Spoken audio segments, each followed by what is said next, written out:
Yeah, I wouldn't let your age deter you too much, especially if you just, all I'm thinking of getting some amateur fights to kind of give you a bit of an idea of how I found all that, because I was 30 and I hadn't competed yet. We'd done the odd, we call them interclub, you'd call them, I guess, smokers in the US, non-decision fights, but they were like literally like one or two a year, massively gaps in between them. And it's like not getting any better doing any of this stuff.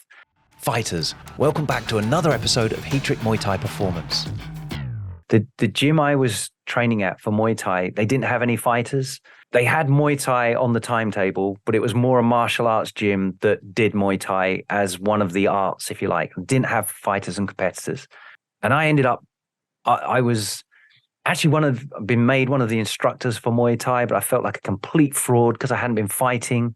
Just like, I want to fight, but the guy running it was just like, no, I'm not interested in fighters. They're bad news for the well, it wasn't a gym, it's more of an academy. He said, because fighters fight, they lose, and then I don't see the students again for ages. You know, they stopped training, and he financially didn't want to do that. So trained them for the martial art, gave them belts and grades and whatnot, and that was how he got them going. But for me, I was getting older, and I'm like, I want to compete before I'm too old to do this. So I ended up having to do it myself. He told me, well, if you want to do it, you're going to have to organize it yourself, get yourself there. Anyone else who wants to fight, train them and do that as well. And that's ended up being what I did. So it took me quite a long time to get into it. And where I lived, there was no fighting scene. So I had to travel in the UK to London, to Birmingham, to these different places to fight. So it took a while for me to get going. But long story short, I didn't actually start fighting as an amateur till I was about 32, 33. But I very quickly got selected for the England team and ended up fighting internationally at the World Championships and stuff like that. And ended up with a silver European medal and things like that.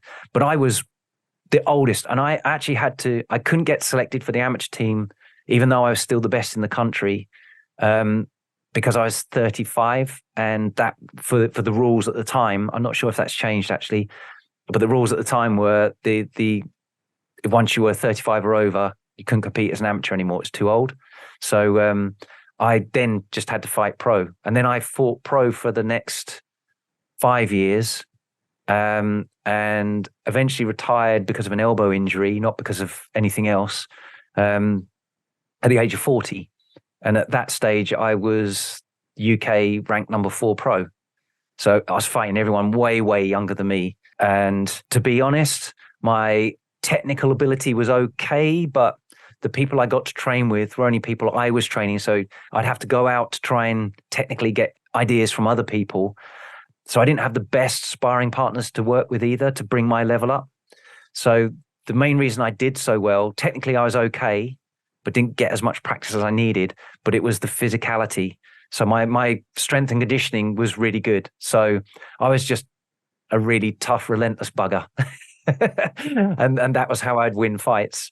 And I could take them into beyond their anaerobic threshold and drown them in work rate or strength. You know, that's what I could do. And I knew how to play the fight ranges in a way that suited me and not them and all that kind of stuff. So, yeah, I wouldn't let your age deter you too much, especially if you just, all I'm thinking of getting some amateur fights. You'll be able to, especially if you're kind of doing this kind of stuff, then you'll be like, yeah, I'm in a position to be able to take on someone a lot younger than me at this number of fight level, you know. So yeah, take that back a bit. And certainly the age-related decline. There's a video I'd done on what did I call it? Something about fighting Father Time and remaining a badass or something. It was something like that. But it talks about what the age-related decline is on athletic performance, and how doing strength and strength training in particular can offset that.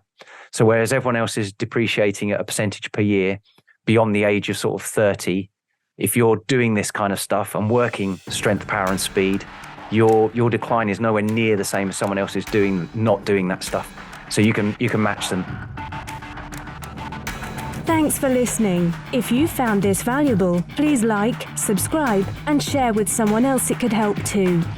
please give the podcast a review or comment below. We'd love to hear from you. As always, you can visit Heatrick.com for more Muay Thai performance podcasts, videos, articles, and guides. Catch you next time.